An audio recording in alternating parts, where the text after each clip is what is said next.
A looser muscle moves faster. There's scientific studies on it. I wish we had them on here, but there are actually. I'm serious. You can Google it. Okay. The other thing is, the quicker you swing, the harder you'll hit the ball.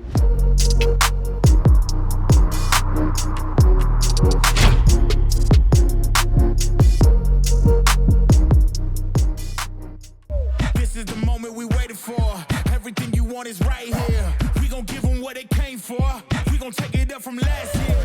Watch the game change. Watch the game change. Watch the game change. Watch the game change. Yeah.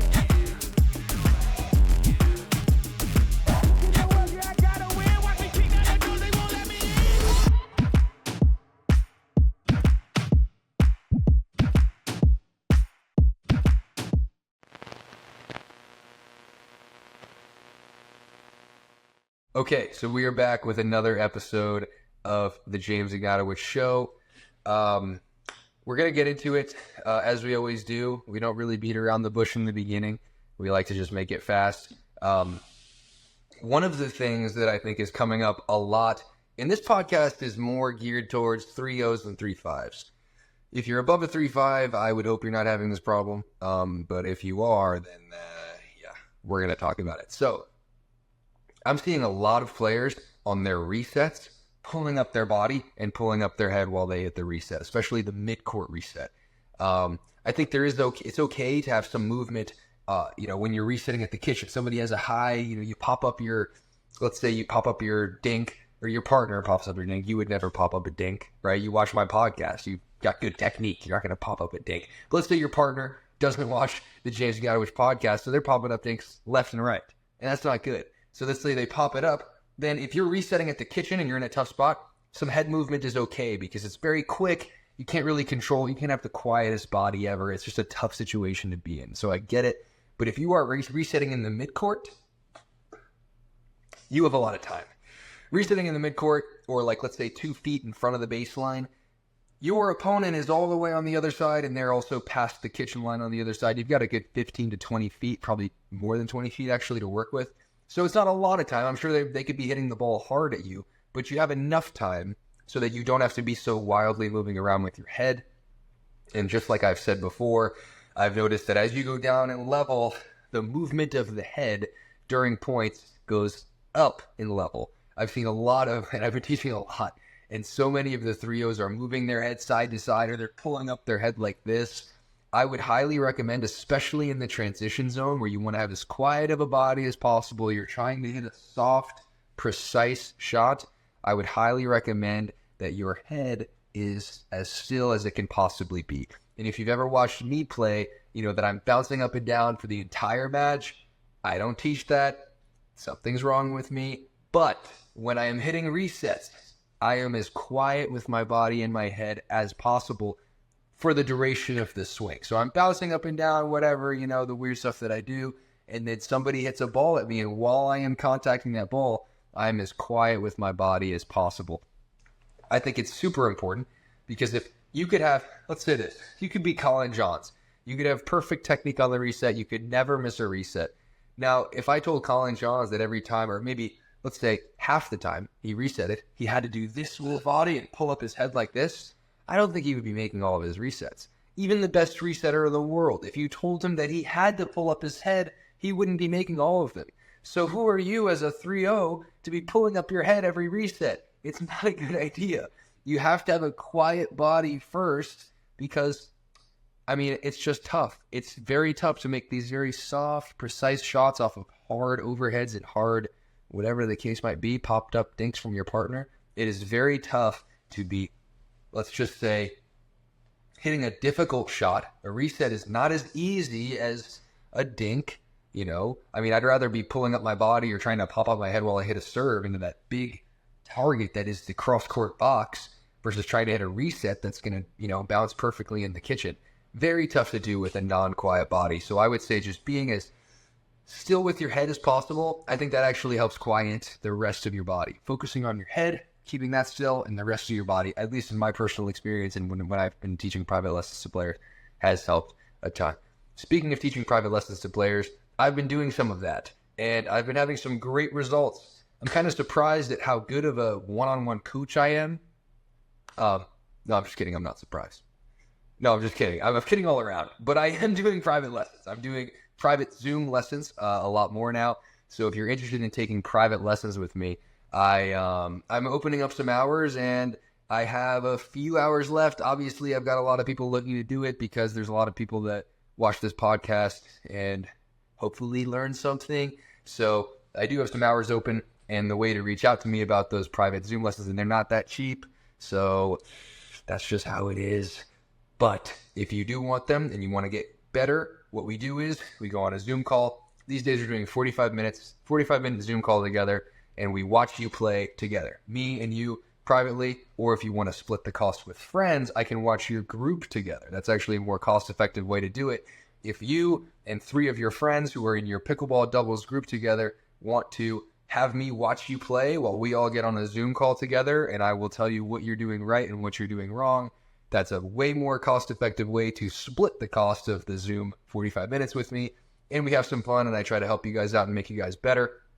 And yeah, I've found that if you do that once a week or so, you get better, because I'm pretty good at, I think I'm a decent coach. I'll give myself that. I feel bad. I've been talking up my coaching abilities this entire time, but I've definitely helped a lot of people. I'm getting some testimonials actually on my website. Hopefully my guy, one of the best players I've ever taught, actually, Ryan Millman, he got way better with me. I got to get him to do a testimonial for me. I don't even think he watched my podcast, so it's kind of a wasted shout out. I'll probably screen record this and then send it to him to just make myself feel better. Okay, sorry. Got to get back to the topics. Okay. One thing that I think is hugely important is, and this is another thing, 3.0 specific, probably 3.5 specific, you ideally would not be seeing this too much at the higher levels, slicing the volley. You do not want to be slicing your volleys in pickleball. The reason you don't want to be slicing your volleys in pickleball is because if you slice the volley, there is a limit to how hard you can hit that volley, because slice is backspin, and backspin has a tendency to go up and stay in the air longer. That's why if I wanted to hit the ball, let's think about it this way. If you want to hit the ball as far as you possibly could, if my life was on the line and I said, I need to hit this ball as far as possible, I would hit that ball with slice, because slice will be in the air for longer and it will coast more. Top spin will go down. That's why if you want to hit a speed up that stays in, you do it with top spin and not slice. And that's why there's no such thing as a slice speed up. Same reason why you should not be slicing your volleys. If you slice your volleys, there's a very good chance they're going to go long. All right, so now I'm here to talk to you guys about Selkirk backpacks. I probably shouldn't have to talk to you about them. I mean, you see them, it's enough of an ad to see them at all these tournaments. I mean, it seems like everybody's got one, and I actually think they're the best. I'm always begging Rob to send me more. I've got like 4 or 5 backpacks.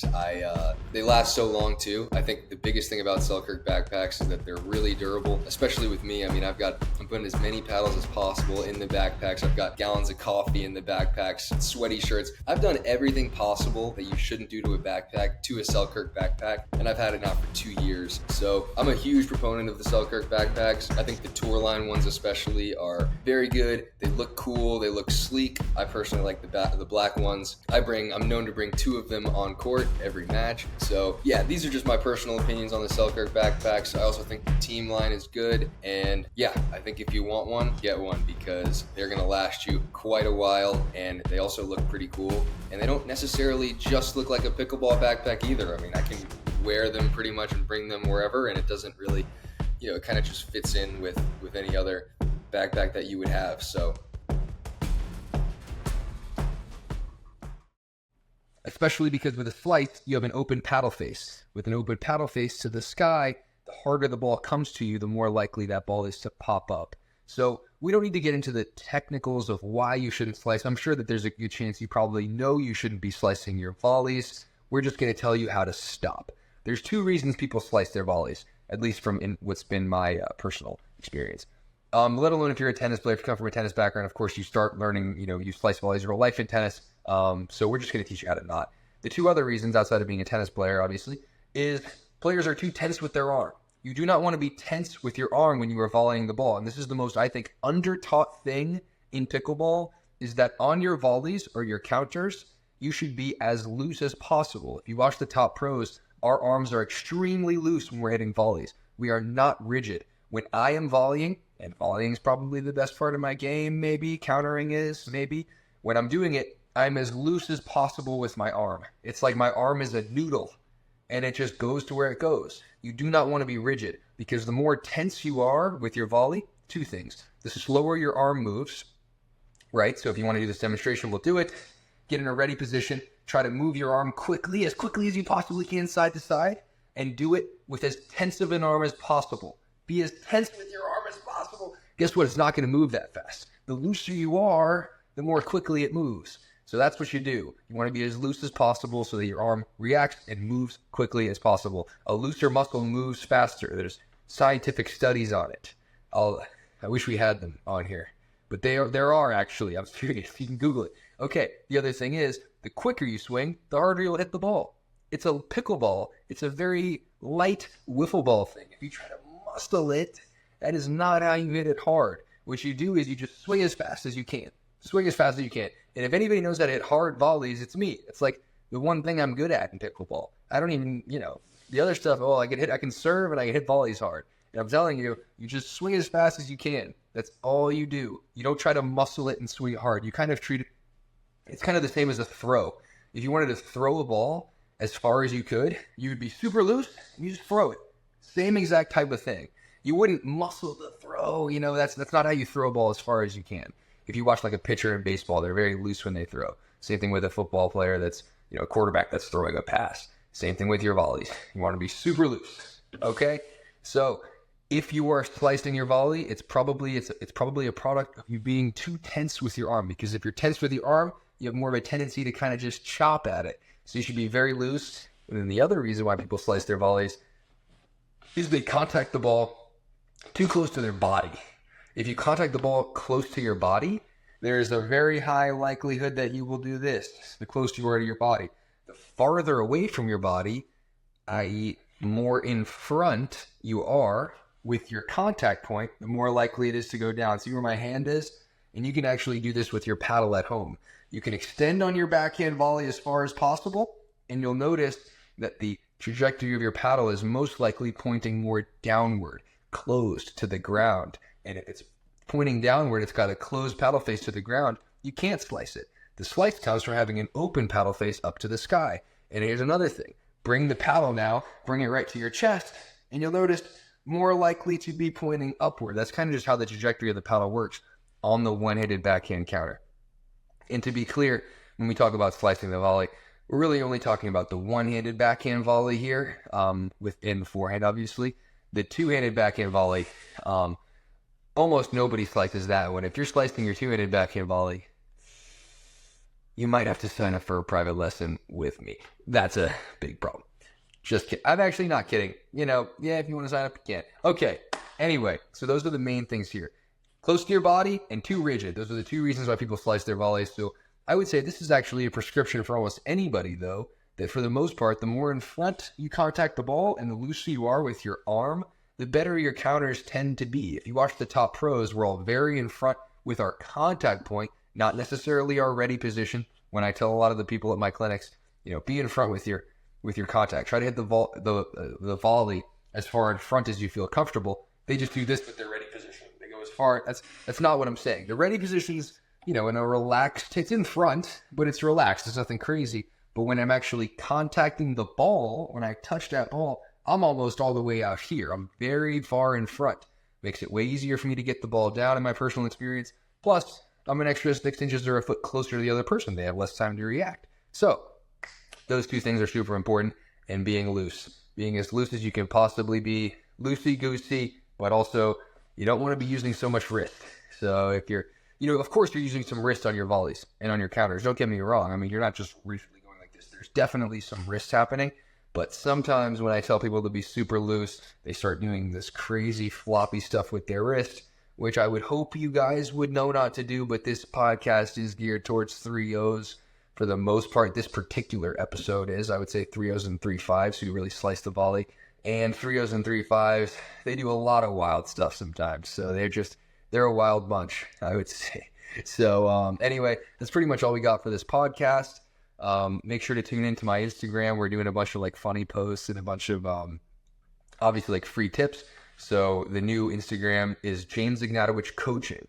So my name, just James Ignatowich Coaching. And it's a new Instagram with just free tips almost every few days, just free videos from me. And I'm actually doing a lot of the demonstrations. I know that's one of the, the pet peeves of the people in the comments. Like, James, you never do your demonstrations. You just talk to the camera on the podcast. I'm like, well, yeah, that is what I do because it's easy. Okay. I'm sorry. But now I've got like an assistant and a team with the business of clinics and all that. And they're taking videos of me doing all these shots. So on the Instagram now, you will find that I am demonstrating all of the shots, and everything that I talk about. It's a lot like this, but you'll see me hitting the shots that I'm talking about. You'll see how I'm doing it right versus how I'm doing it wrong. We have all that comprehensive stuff. James Ignatowich Coaching Instagram, and the same stuff's on my YouTube channel. Just, search James Ignatowich and you'll find the YouTube channel. Okay, I'm done plugging myself.